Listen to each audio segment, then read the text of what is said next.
تو کیا وہ عشق رہ گیا پھر کلاسیکی ادب کی رو سے؟ کیا وہ عشق رہ گیا؟ وہ تو پھر عشق ہی نہ رہا، دونوں عاشق ہو گئے۔ عشق تو ایک آگ ہے نا جو آپ کے اندر جلتی رہے ہمیشہ، عشق تے آتش ڈوہیں برابر، یہ تو ڈوہیں برابر ہے نا، عشق ایک آگ ہے، عشق اس پہ زور نہیں ہے، یہ وہ آتش غالب جو لگائے نہ لگے اور بجھائے نہ بنے۔ آپ جتنا مرضی کوشش کریں، آپ اسی گلی میں جا کر آپ کو سکون آئے گا، ٹھیک ہے نا جی؟ وہیں وہ آپ کے سامنے نہیں آتا، حقیقی محبوب بھی اور مجازی محبوب بھی۔ آپ اس سے بھی باتیں کرنا چاہتے ہیں، آپ اس سے بھی باتیں کرنا چاہتے ہیں، آپ اس کو بھی دیکھنا چاہتے ہیں، آپ اس کو بھی دیکھنا چاہتے ہیں، آپ اس کو بھی محسوس کرنا چاہتے ہیں، آپ اس کو بھی محسوس کرنا چاہتے ہیں۔ گفتگو کرنا چاہتے ہیں اسی لیے تو مجاز ایک سیڑھی ہے حقیقت تک پہنچنے کی۔ بے شک۔ جب تک آپ مجاز کو نہیں سمجھ پائیں گے یا مجاز میں سے ہو کر نہیں گزریں گے، تب تک آپ حقیقت میں نہیں پہنچ پائیں گے۔ یہ جو باتیں ہیں دوسرے والی، جو دوسری ڈائمنشنز آپ کی باتوں کی کافی ہوتی ہیں نا، تو وہ اگر جو دوسرے والی ہیں یہاں پر ہمارے ہاں، یہ اس لڑکی کے ساتھ ہے، وہ اس لڑکے کے ساتھ ہے، یہ ہے ہماری جنسی گھٹن، یہ ہے ہماری معاشرتی برائیاں، یہ ہے ہماری تہذیبی غلطیاں، یہ ہے ہماری سیاسی مفاد پرستیاں، یہ ہے ہمارے نام نہاد مذہبی اجارہ داریاں۔ ان کا تعلق اس کے ساتھ نہیں ہے، اس کا تعلق الگ ہے، اس کا تعلق اور ہے، اس کا تعلق اور ہے، اس کا معاملہ الگ ہے، اس کا معاملہ الگ ہے۔ بالکل آپ نے میرا پیراڈائم شفٹ کر دیا ہے، کیونکہ ایک جو ہمارا جدیدیت کے دور کا، ماڈرنٹی کا جو ایک تصور ہے عشق کا، اب تو بلکہ آپ سے میری گفتگو ہو رہی تھی، آپ نے بہت بخوبی بتایا کہ پوسٹ ماڈرنٹی میں ہم لوگ آ چکے ہیں۔ اب تو ہم ایک بقا اور ارتقاء کے عمل میں سے گزرتے گزرتے اسٹیج کے اوپر آ گئے ہیں جہاں انسان اپنی مصنوعی حقیقت کو خود تخلیق کر رہا ہے۔ اور یہ کوئی میں نے بہت موٹا اردو کا لفظ نہیں بولا، واقعی میں تو ترجمہ انگریزی کے لفظ کا آرٹیفیشل انٹیلیجنس کا، ہاں، اور اس سے زیادہ ہم لوگ اس کو کس طریقے سے بیان کر سکتے ہیں۔ اور فیضی جی اس دن نا ایک میں نے دیکھا، میں نے ڈاؤن لوڈ بھی کی ایپ، اس ایپ میں نا آپ اپنا ساتھی بناتے ہیں اور وہ ساتھی کے ساتھ آپ باتیں کرتے ہیں اور وہ آپ سے باتیں کرتے ہیں۔ وہ گیٹ اس کیا بولتے ہیں، جی اے ٹی کچھ اس طرح کا، ہاں وہ تو وہ ہے نا چیٹ جی پی ٹی، ہاں اس اچھا کے اندر ایپ بھی بنا دی ہے، تسی منڈا بناؤ، تسی کڑی بناؤ، تسی مورت بناؤ، تسی اودے وال گلاں کرو، ساتھ بیٹھ کے باتیں کریں۔ حقیقت میں آپ کو نہیں مل رہا گرل فرینڈ بوائے فرینڈ، تو آپ وہاں اپنا سیٹسفیکشن، آپ نفسیاتی طور پر اپنا، تو اب انسان نے خود کو اتنا ایڈوانس کر دیا، انسان نے خود کو اتنا آگے پہنچا دیا کہ آپ اپنی ایک مصنوعی محبت، ایک مصنوعی معشوق پیار دے دے، ایک فون کے اندر دے دے، اور ایک ایپ کے عاشق اندر۔ بھی ہے۔ اور جہاں پہ یہ بات بڑی دلچسپ ہے ایک طریقے سے، اگر ہم دیکھیں کہ واہ بھائی کہاں لے آیا انسان خود کو، لیکن وہاں پہ واہ بھائی کیا کہ ادھر لے آئے خود کو، یعنی کاوش اتنی تھی اور اس کاوش کے دوسری طرف روکنے والے اتنے تھے کہ ہم ہمیشہ وہی آپ والی بات ہے نا کہ یہ اتنے اس پہ قدغن لگائے جاتے ہیں کہ یہ بہت خطرناک طریقوں سے امٹ کے سامنے آتی ہے چیزیں، کہیں ڈارک ویب بن جاتا ہے، کہیں یہ بن جاتا ہے، کہیں وہ بن جاتا ہے، حالانکہ بات شاید بنیادی سی ہے بڑی، ہر انسان کا ایک فطری عمل ہے، اس کے اندر جمالیات، اس کو انگریزی میں ایستھیٹکس کہتے ہیں، اس کا ایک احساس ہے کہ پسند آ، کچھ لوگ بھا جاتے ہیں دل کو، جیسے میں کیوں جھوٹ بولوں، میں سچی مجھ سے آج کل لوگ پوچھتے ہیں کہ محراب آپ سنگل ہیں، اور میں سنگل ہوں، آپ کو تو پتہ ہی ہے، خیر میں سنگل ہوں، سب کو پتہ ہے، میرے فالورز کو بھی پتہ ہے، لیکن مجھے اس سے زیادہ مناسب جواب ہمیشہ یہ دینا لگا جو کہ میں دے نہیں پاتی، کیونکہ ہمارے یہاں لوگ سمجھ نہیں پاتے، وہ یہ تھا کہ مجھے کسی سے محبت ہے، اس کو مجھ سے محبت نہیں ہے، مجھے کسی سے محبت ہے، اور شاید اس لیے میں سنگل ہوں۔ اب ایک ماڈرنٹی مجھے بولے گی کہ تم ناکام ہو، اگر تمہاری محبت کامیاب ہوتی تو تم آج اس کے ساتھ ہوتی، تم اس کے ساتھ ایک گھر بنا کے بیٹھی ہوتی۔ کلاسیکیت آپ کو کہے گی کہ آپ مکمل ہو، آپ کامیاب ہو۔ تو یہ 2023 میں جہاں ہمارے نوجوان نسل کا اتنا ادب کے ساتھ تعلق بھی نہیں، اور آپ بچوں کو پڑھاتی بھی ہیں، اور ایڈولیسنس کے اندر تو خصوصی طور پہ 18 سال کی عمر کے بعد آتا ہوتا ہے ایک جوش چڑھتا ہوتا ہے، ہم سب کو شعر و شاعری کا بھی، اور دل بھی ہمارے ٹوٹتے ہیں، اور ٹیوشن اکیڈمیوں کے بعد لڑائیاں بھی ہوتی ہیں اور بڑے پھڈے شڈے ہوتے ہیں، یعنی کہ وہ یہ سارا کچھ میرے سامنے ہو رہا ہے، یہ سارا کچھ اوپر چڑھتا ہے، جنریشن زی کو دیکھ رہی ہوں، اور ابھی بھی ویلنٹائنس ڈے بھی ہمارا گزرا ہے، تو یہ ادھر کچھ پیغام ہے آپ کا، کیا ہے جو غلط ہو رہا ہے، کیا ہے جو ٹھیک ہو رہا ہے، میں پتہ کیا کہوں گی، میں ہوں، صرف ایک جواب دوں گی ہاں، کہ آ اب لوٹ چلے. کہاں؟ میں بس یہ کہوں گی کہ اب لوٹ چلے، آئے ہم فطرت کی طرف لوٹ چلیں، بالکل. آئے ہم نیچر کی طرف لوٹ چلیں. ہوں، اے ہم نشیں کلام میرا لا کلام ہے، سن زندگی تغیر پہم کا نام ہے. آپ باقی ہی تب رہیں گے جب تک آپ تغیر کو قبول کریں گے، تغیر میں چلیں گے. کوئی بھی نظریہ، آج سقراط مر چکا، سقراط ابھی بھی زندہ ہے. بالکل. سقراط کب کا اس نے زہر کا پیالہ پی لیا، لیکن وہ آج بھی زندہ ہے. لیکن اس کے خلاف علم بغاوت بلند کرنے والے وہ جو مذہبی علماء تھے یا وہ جو سیاستدان تھے، آج ان قوموں کا نام و نشان ہمیں نہیں یاد ہے. ان کے کون سے نظریات تھے، وہ کن بتوں کی پرستش کرتے تھے، وہ بادشاہوں کے نام کیا تھے، آج ہم نہیں جانتے ہیں. لیکن سقراط کو بچہ بچہ جانتا ہے. وجہ؟ وجہ یہی ہے کہ انہوں نے حقیقت کو تسلیم کیا، حقیقت کا ساتھ دیا. اس پیالے میں زہر تھا ہی نہیں، ورنہ سقراط مر گیا ہوتا.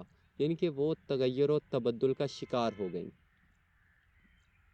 جو مسلم حقیقت تھی وہ ہمیشہ رہی ہے، ہمیشہ رہے گی، تا قیامت سقراط کا نام چلتا رہے گا. اقبال پر کفر کا فتویٰ دیا گیا، اچھا. جناح پر کفر کا فتویٰ دیا گیا، سر سید پر کفر کے فتوے دیے گئے، ابن رشد پر کفر کے فتوے دیے گئے، سب پر کفر کے فتوے دیے گئے. آج ہم اقبال کو تو جانتے ہیں، اقبال کے فلسفے کا تو ہمیں پتہ ہے. اقبال کے ہم نے اتنے سارے شعر، ہم بچوں کو ہزاروں سال نرگس اپنی بے نوری پہ روتی ہے، بڑی مشکل سے ہوتا ہے چمن میں دیدہ ور پیدا، خودی کو کر بلند اتنا کہ ہر تقدیر سے پہلے خدا بندے سے خود پوچھے بتا تیری رضا کیا ہے، کی محمد سے وفا تو نے تو ہم تیرے ہیں، یہ جہاں چیز ہے کیا لوح و قلم تیرے ہیں. یہ وہ اشعار ہیں جو زبان زد عام ہیں. بالکل بالکل. وہ آج بھی لوگوں کو یاد ہیں، وہ آج بھی دنیا ان کا نام لیتی ہے.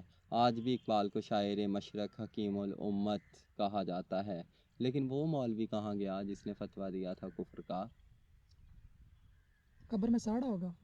کچھ خبر ہی نہیں اس کی، کچھ خبر ہی نہیں. چلو میں پڑھی لکھی ہوں یا میرا لٹریچر تھا، اس لیے مجھے پتا ہے کہ فلاں مولوی نے فتویٰ دیا تھا، فلاں مسلک سے اس کا تعلق تھا. تو عام شخص کو کیا جتنا اقبال پاپولر ہے، کیونکہ وہ انہوں نے مسلم حقیقتوں کو بیان کیا. فتووں کا آپ نے کافی ذکر کیا، اور اس کے ساتھ ساتھ یہ ہماری بات کے اندر ایک تھیم چل رہی ہے شروع سے. اگر میں بولوں تو پہلی جو ہم نے گفتگو اپنی شروع کی ہے کہ ایک فطرت ہے ہاں، جس کی عشق کے ساتھ ایک نسبت ہے، ہوں، جس کی پھر فردر آگے حقیقت کے ساتھ اور مجاز کے ساتھ ایک نسبت ہے، ہوں، اور وہ یہاں ہو کے رہتی ہے، ہاں، وہ جاویدار رہتی ہے، وہ لازوال ہے لازوال. جیسے آپ نے کہا. ہوں، اور ایک اس سے لڑنے والے ہیں ہوں، جو کہ شاید زیادہ ہیں، ہوں، جن کو اس وقت پہ ان کے نزدیک شاید وکٹری مل جائے ہوں، کہ ہم نے فتویٰ لگا دیا، ہم نے کسی کو چپ کرا دیا، ہم نے منصور الحاج کی چمڑی کھینچ لی، ہوں، ہم نے ہیر کو قاضی کی عدالت میں پیش کر دیا، ہوں. جو بھی سونی کا ہم نے گھڑا تبدیل کر دیا، ہاں ہاں کچھ بھی. ہاں، کچھ بھی اس وہ کو کہیں بھی لے جائے. یہ جو ایک طبقہ ہے، ہوں، میں اس کو طبقہ کہنا چاہوں گی، ہوں، جس نے ہر قوم میں، ہر نسل میں، ہر دور میں ہوں، عشق کی ہوں، اور فطرت کی مخالفت کی ہے، ہاں، اور وہ دائی بنا ہے اور دعوے دار بنا ہے کہ میں جو فطرت جس کا ذکر کر رہا ہوں دراصل وہی حقیقت ہے. میں جس مذہبیت کا، جس شریعت کا یا جس حقیقت کا ذکر کر رہا ہوں وہی در حقیقت سچ ہے، ہوں، تمہارا سچ جھوٹ ہے. ہوں، جبکہ جو دوسری طرف برعکس اس کے جو پہلے والے لوگ ہیں جن کا ہم نے بتایا کہ نہیں وہ اپنی فطرت کی بقا کی اور اس کی ارتقاء کی بات کرتے ہیں اور عشق کی بات کرتے ہیں، تو یہ جو دوسرے والے ہیں جو پیڑے لوگ ہیں، ان میں پیڑے لوگ ہی کہنا چاہوں گے، انہوں مسئلہ کی ہے. اس پہ کوئی آپ کی سوچ ہے؟ اچھا کوئی یہ پیٹرن آپ کو نظر آ رہا ہے تاریخ سے لے کے اب تک؟ اچھا یہ اب سن لیں، یہ نا تصادم رہا ہے، ہوں یہ شروع سے ہی تصادم رہا ہے. انسان جو ہے وہ فطری طور پر اپنی مرکزیت کو قائم رکھنے کی کوشش کرتا ہے، اپنی ایک انفرادیت کو قائم رکھنے کی کوشش کرتا ہے، اور یہ ایک اچھی بات بھی ہے اور ایک بری بات بھی ہے. وہ احمد ندیم قاسمی کا ایک شعر ہے، ایک تو مجھے شعر بڑے یاد آتے ہیں. انہوں نے کہا تھا کہ ایک نعمت بھی یہی، ایک قیامت بھی یہی، ایک نعمت بھی یہی، ایک قیامت بھی یہی، روح کا جاگنا اور آنکھ کا بینا ہونا. روح کا جاگنا اور آنکھ کا بینا ہونا، یہ تصادم شروع سے رہا ہے۔ اچھا اس میں محرم ایک خوبصورت بات بتاؤں میں کہ اگر یہ تصادم نہ ہونا تو یہ خوبصورتی بھی نہ ہو، یہ تحرک بھی نہ ہو، تحریک بھی ختم ہو جائے، حرکت بھی ختم ہو جائے، دنیا کا نظام درہم برہم ہو جائے۔ سید سلیمان ندوی نے نا ایک وہ سیرت محمدیہ ایک وہ لکھا تھا، انہوں نے ایک لیکچر دیا تھا مدراس میں، تو اس میں انہوں نے کہا تھا کہ دنیا اختلاف عمل پر قائم ہے، تو کیوں نہ ہم مختلف ہونے کو ہی مان لیں، بے شک ہم مختلف ہونے کو ہی مان لیں۔ ایک دوسرے کو غلط کہنے سے یا صحیح کہنے سے بہتر ہے کہ ہم یہ مان لیں کہ ہم مختلف ہیں۔ ایک فلسفی نے دوسرے فلسفی سے یہ بات کی تھی، اس نے کہا تھا میں ساری زندگی یہ نہیں مان سکتا ہوں کہ تمہارے نظریات درست ہیں، لیکن میں ہمیشہ اس بات پر قائم رہوں گا کہ تمہیں اپنی رائے رکھنے کا حق ہے، بے شک بے شک تمہیں اپنی رائے رکھنے کا حق حاصل ہے۔ تو یہ تصادم جو ہے یہ شروع سے رہا ہے، اور یہ تصادم اگر نہ ہوگا تو یہ خوبصورتی، یہ تحرک، تو کوئی محرب پیدا نہیں ہو سکتی، کوئی سقراط پیدا نہیں ہو سکتا، کوئی گلیلیو پیدا نہیں ہو سکتا ہے، کوئی آئنسٹائن پیدا نہیں ہو سکتا ہے، کوئی ابن رشد نہیں ہو سکتا ہے، کوئی کارل مارکس نہیں ہو سکتا ہے، کوئی سارتر، کوئی نیتشے، کوئی ڈرائیڈن، کوئی ارسطو، کوئی افلاطون، کوئی بھی پیدا نہیں ہوتا اگر یہ اختلاف نہ ہو۔ اختلاف اس کائنات کا حسن ہے، اختلاف کو جان کر جیو، اختلاف کو مان کر جیو۔ مختلف ہونا ایک بہت خوبصورت شے ہے، یہی تحرک ہے۔ بس کوشش اتنی سی کریں کہ اس اختلاف میں، اس مختلف ہونے میں کسی کا لہو نہ بہے، کسی کے ٹھیس نہ پہنچے، لے سانس بھی آہستہ کہ نازک ہے بہت کام، آفاق کی اس کارگہ شیشہ گری کا، دنیا میں پھونک پھونک کر رکھ اپنا ہر قدم، یہ کارگہ شیشہ گری ہے خیال رکھ۔ صوفیاء کا یہی بات تھی کہ آپ کے قول سے، آپ کے فعل سے، آپ کے عمل سے، آپ کی بات سے کسی کی دل آزاری نہ ہو جائے بس۔ بلکہ وہ جو بدھزم والے ہیں، بدھا والے، وہ تو جن کے زمین پر بھی وہ دیکھ کر پاؤں رکھتے ہیں کہیں کوئی چیونٹی نہ آ جائے، وہ بھی مخلوق ہے، اس کا بھی اس زمین پر اتنا ہی حق ہے جتنا کہ میرا۔ ایک بڑا دلچسپ اس میں کانسیپٹ نا، ایک دفعہ میری ایک دوست سے بات ہو رہی تھی، وہ وائلڈ لائف پہ کام کرتی ہے بہت زیادہ، اور امریکہ کے اندر ان دنوں گھروں کے اندر جنگلی جانور بڑے آ رہے تھے، تو لوگ بار بار کہہ رہے تھے کہ جی یہ شیر جو ہیں، چیتے جو ہیں، بھیڑیے، ریچھ جو ہیں، یہ انسانوں کی بستیوں کے اندر آ گئے، اور اس نے اس کو توڑا میرے لیے، اس نے بولا نہیں، انسان ریچھوں کی اور شیروں کی بستیوں میں بس گئے ہیں، بس گئے ہیں، کون کس کی زمین پہ ہے؟ کون کس کی زمین پر ہے؟ ہم سب زمین پر ہیں، اور ہم سب کی زمین پہ ہے، یہاں پہ وہ افراد بھی ہیں جو عشق سے ڈرتے ہیں، اور جو اپنے والدین کی مرضی سے کوئی ایک نکاح کر کے اس کے اندر رچ بس جانا چاہتے ہیں، جن کی فطرت، جن کی حقیقت میری حقیقت سے بہت مختلف ہے، آپ کی حقیقت سے بہت مختلف ہے۔ ہمارے لیے تو سماج نے کوئی طریقہ کار بنایا ہی نہیں، ہم تو ابھی وہ اسٹرگلنگ دور میں ہے نا، ہم تو ابھی چل رہے ہیں، اور ہمیں جب خود موقع ملا تو بھی ہم نے نہیں بنایا، کیونکہ ہم نے کہا تھا کہ پہلے تو ہمیں صرف بقا کا، ارتقاء کا نہیں، ہمیں صرف بقا کا حق دے دو، بقا کا حق، اور وہ حق اب ہماری مجبوری ہے تم سے مانگنا، کیونکہ ریاست آ گئی ہے وجود میں، اور جب ریاست مارز وجود میں آ جاتی ہے تو ریاست کا اور ریاستیوں کا آپس میں ایک رشتہ بن جاتا ہے، اور وہ رشتہ ہمارا قائم نہیں ہو سکا، کیونکہ ہمارے ہاں جس ریاست کا قیام ہوا اس ریاست کی بنیاد گورے نے رکھی تھی، اور اس گورے نے جب ہماری ریاست کی بنیاد رکھی تو اس نے بیش پناہ مظالم ڈھائے خواجہ سراؤں کے اوپر، کیونکہ اس کو ہم سمجھ نہیں آ رہے تھے، کیونکہ ہم اس سے مختلف تھے، ہم اس کی برطانوی یورپیائی فطرت اور حقیقت سے ماورا تھے، وہ ہمیں سمجھ نہیں سکا، نہ اس کے پاس زبان وہ تھی، ہماری فقیری کو، ہمارے صوفی ہونے کو، ہمارے سالک ہونے کو، اس نے اس کو، کیونکہ وہ میٹیریلسٹک تھے، 16ویں صدی کا انقلاب آ چکا تھا، انڈسٹریلزم کا ایک وہ آ چکا تھا، وکٹورین دور آ چکا تھا، وہ مادیت پرست ہو چکے تھے، میٹیریلسٹک ہو چکے تھے، اس کو اس وقت یہ اصطلاح بولی جاتی تھی عقلیت پسندی، ریشنلزم،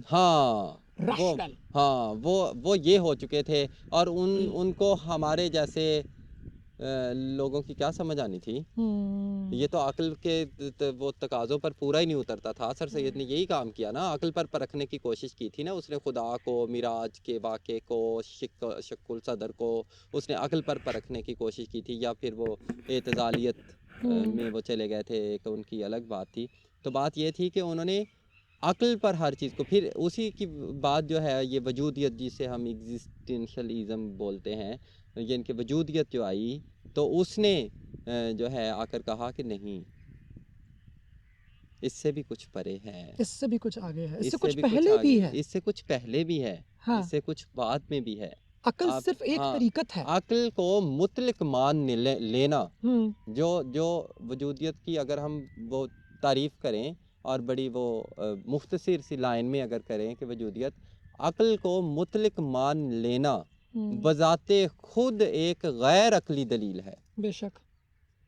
عقل کو حتمی ماننا بذات خود ایک غیر عقلی دلیل ہے، کیونکہ وہ تبدیل ہوتی رہتی ہے، اور کیونکہ لیکن عقل خود جذبے کہیں سے کبھی پیدا تبدیل ہو نہیں رہی ہے. ہوتے ہیں. عقل جذبے خود کہیں سے پیدا ہو رہی ہاں، ہے، وہ ایک سسٹم کے ذریعے پیدا ہو رہی ہے، وہ یونیورسٹیز کا ایک نظام ہاں، ہے، وہ سوچنے کا وہ ارتقا ایکسپیریمنٹیشن پذیر کا ایک رہے گی، نظام، اور یہ اچھی بات ہے، وہ ارتقا پذیر رہے. اور نظر آتا ہے ہاں، ہمیں. نظر آتا ہے اس کا، ان کے فائدہ تو ہے. وہی ادارے جن اداروں نے بولا کہ نہیں دنیا سینٹر میں ہے اور سب کچھ اس کے گرد ہے، پھر انہوں نے بولا کہ نہیں دنیا نہیں، سورج سینٹر میں ہے، پھر انہوں نے بولا کچھ بھی سینٹر میں نہیں ہے ہاں، اور ہم ہر ایسے ہی چیز گھوم چلتی جا رہے ہیں. رہی ہے. ہاں، وہی والے پیپر، وہی والے لینسٹ نامی ایک بہت مشہور جرنل ہے، دنیا کے پہلے میڈیکل جرنلز میں شمار ہوتا ہے. اس میں سب سے پہلے جو پیپر لکھے گئے خواجہ سراؤں کے اجسام کے اوپر وہ تھے ارلی 19 سینچری میں، 1800s میں. اور وہ کیوں لکھے گئے؟ کیونکہ گورا آ چکا تھا اور گورے نے خواجہ سرا دیکھ لی، اس کو خواجہ سراؤں کی سمجھ نہیں آ رہی تھی.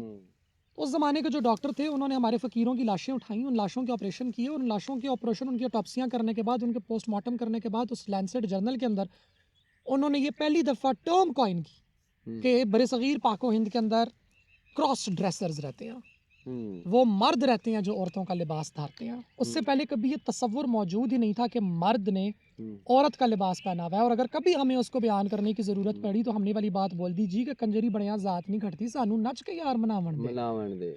ہم تو وہ کہیں عشق حقیقی کے اندر ہم تو چل رہے کہیں تھے، دور تک پہنچے ہوئے تھے. ہم تو وہاں پہ تھے ہی نہیں جہاں پہ یہ تھے، مجھ سے بہت آگے آگے تھے. اور وہی لینسٹ کا جرنل ہے جو کہ اب ٹرانسجینڈر ہیلتھ کے اوپر پیپرز نکالتا ہے اور بتاتا ہے اور ایڈمٹ کرتا ہے کہ کیسے جو یہ برطانوی فوج تھی اور جو سامراج تھا پورا، اس نے کس طریقے سے خواجہ سراؤں کو تذلیل کیا. ہمارے خواجہ سراؤں کو پھانسیاں دی گئی، ان کو سر عام جلایا گیا، ان کو کرمنلائز کر دیا گیا، ان کو جرائم پیشہ افراد کی لسٹ میں شامل کر دیا گیا. وہ سویر شام حاضری لگانے جاتے تھے کوتوال میں، تھانہ میں. اگر انہیں شہر سے باہر جانا ہوتا تھا تو اجازت نامہ لینا پڑتا تھا. یہ وہ مظالم تھے، یہ وہ آئسولیشن تھی یا سیگریگیشن تھی جو کالونیلزم جو تھا ان کا اس میں کی گئی. اس میں کوئی شک نہیں کہ برٹش راج نے جہاں بہت سارے ہمیں نقصانات دیے یا ہمیں ہماری تہذیب پر جو انہوں نے جو ہماری ایک اوریجنلٹی تھی ایک برِ صغیر کی، ایک جو خوبصورتی تھی، اس پر جو دھاوے بولے، اس میں سے ایک جو پسے، وہ دراصل پسا پتہ کون، جس کا تعلق مغلیہ سلطنت کے ساتھ تھا. جس شے کا تعلق مغلیہ سلطنت کے ساتھ تھا، جیسے ہی مغلیہ سلطنت کو زوال آیا، ہر اس شے کو زوال آیا جس کا تعلق مغلیہ سلطنت کے ساتھ تھا. خواجہ سراؤں کا تھا. خواجہ سراؤں کا تعلق ہی اپنے بادشاہ.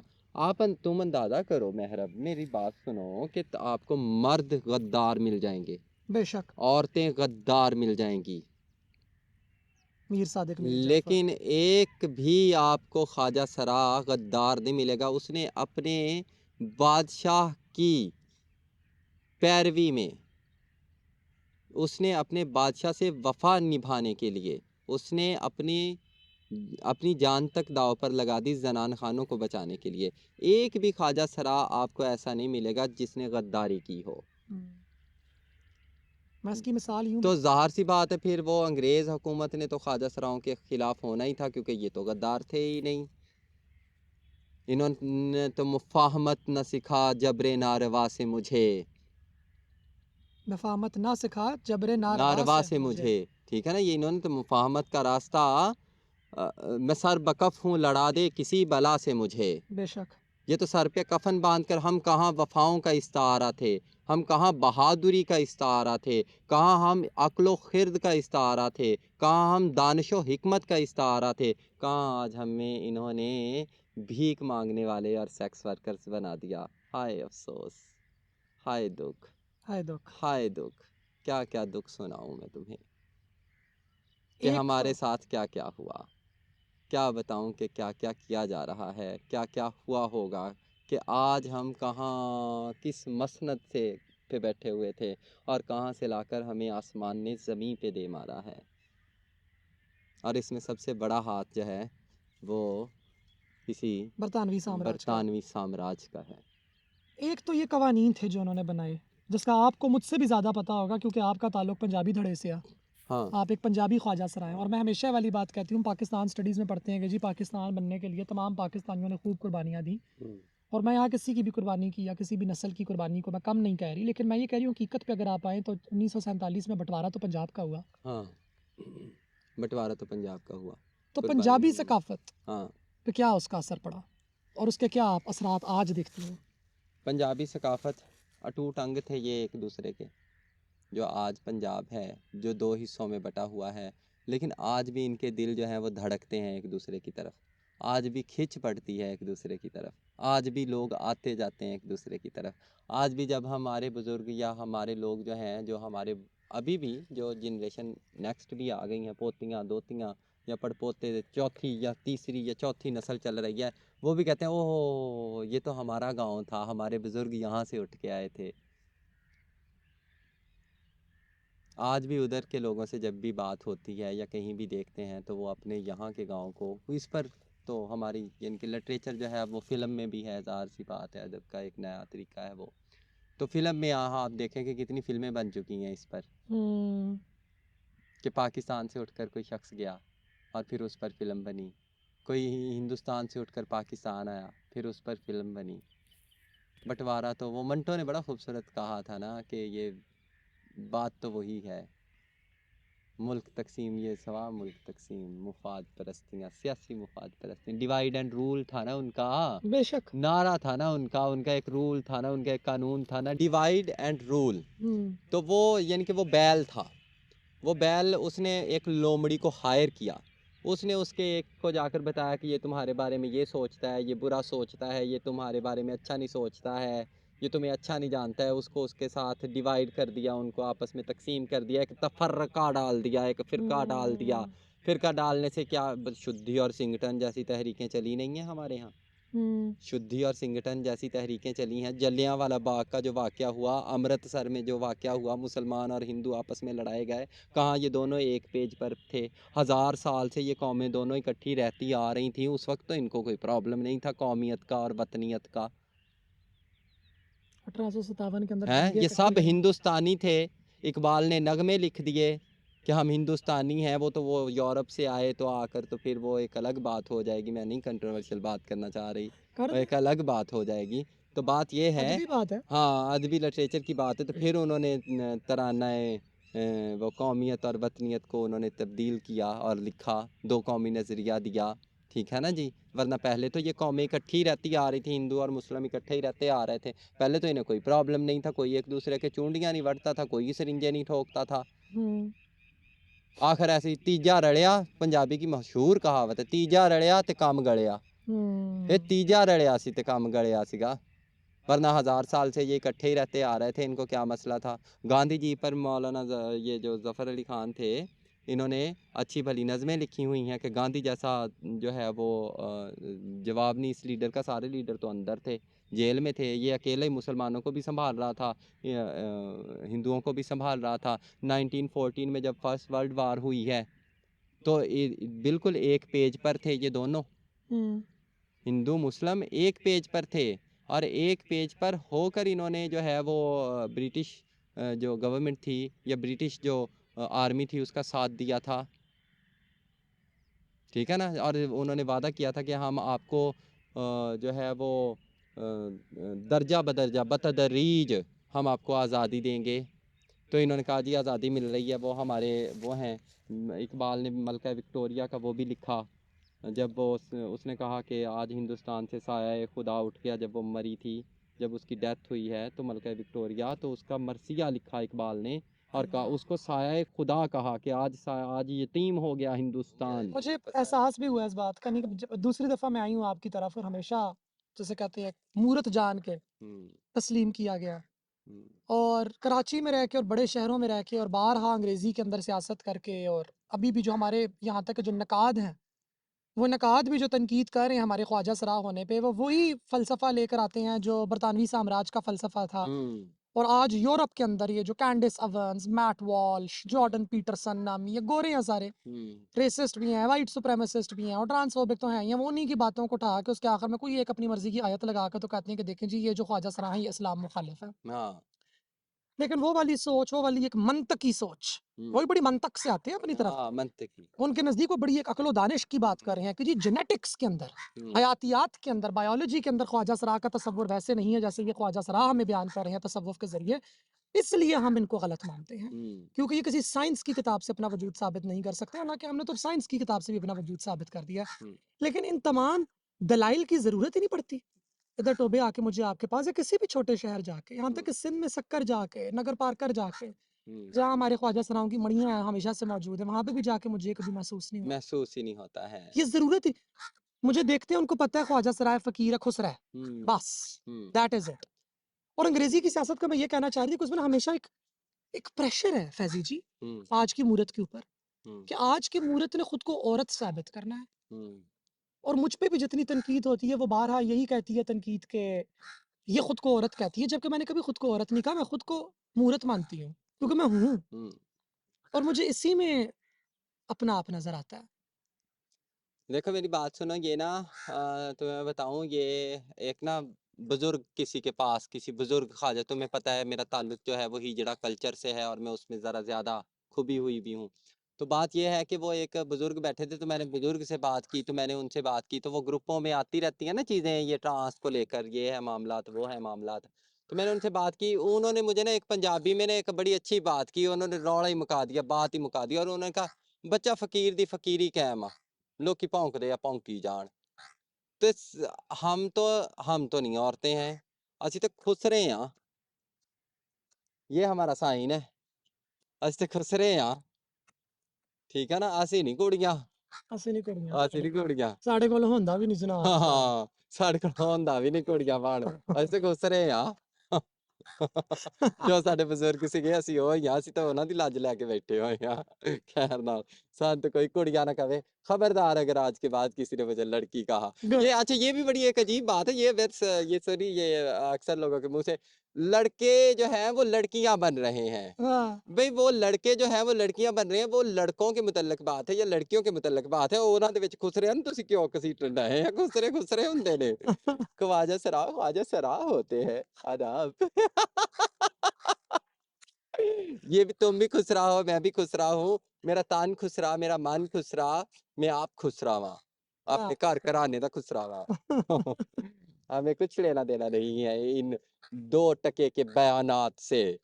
جو کچھ مرضی یہ کہتے رہیں، ہم ایگزسٹ کرتے تھے، ہم ایگزسٹ کرتے ہیں. ہماری ایگزسٹنس ایک بہت بڑا سوالیہ نشان ہے ریاست پہ اور ان بیان بازوں پر جو یہ بیانیے دیتے ہیں، جو ہمیں ہماری ایگزسٹنس کو چیلنج کر رہے ہیں نا. ہماری ایگزسٹنس، ہمارا چلنا پھرنا، ہمارا موجود ہونا ہی ان پر یہ ایک بہت بڑا سوالیہ نشان ہے. باقی خصمان خان اللہ اللہ تے خیر اللہ، کوئی مرے کوئی جیوے تے خسرا کول پتا سے پیوے.